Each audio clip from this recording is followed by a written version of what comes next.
Hi, everybody. I'm Brittany Lewis, a breaking news reporter here at Forbes. Joining me now is Brittany Martinez, a Republican strategist. Brittany, thank you so much for joining me. Thank you for having me. A new poll is out, and it isn't good news for Donald Trump. The Cook Political Report shows Vice President Harris either winning or tied with the former president in all but one battleground states.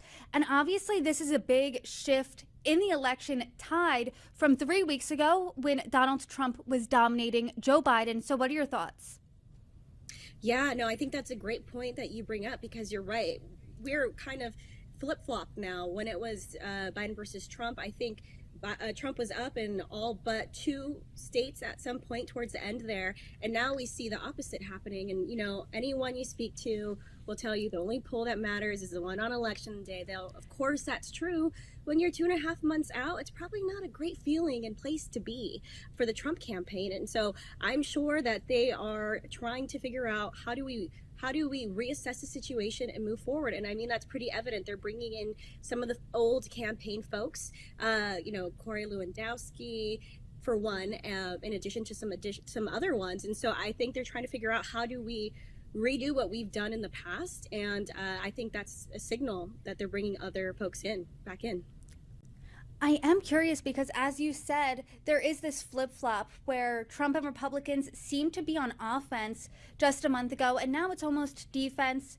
The polls are very close, obviously, but Right. he is a little bit behind. Do you think it's because of the way Donald Trump is campaigning, or do you think it's because there's the new contender, Kamala Harris? I think it's a combination of both. I know that folks, I'm sure, will say it's a honeymoon period. It's only been a few weeks. She's young. She's a woman. She brings something to the party and to this election that we haven't really seen before. But at the same time, when you talk about the former president and his campaign strategy, my point would be, what is the strategy? What strategy? Because his strategy seems to be saying whatever comes to his mind, and I don't think that's particularly helpful to him.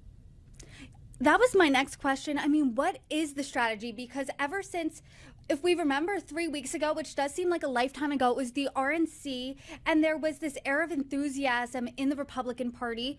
Then just 2 days later, Biden dropped out, and that all changed. So what is Trump's campaign strategy, and what should he be doing going forward?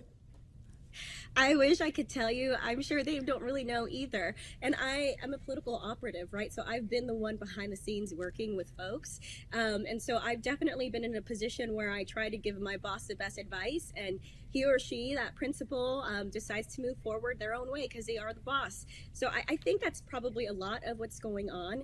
And to be honest, I as a man who loves his television, he's always talking about the polls and the crowd sizes and, even AI potentially crowd sizes, which is untrue. I think he sees all the attention she's getting and is sort of starting to spiral a little bit.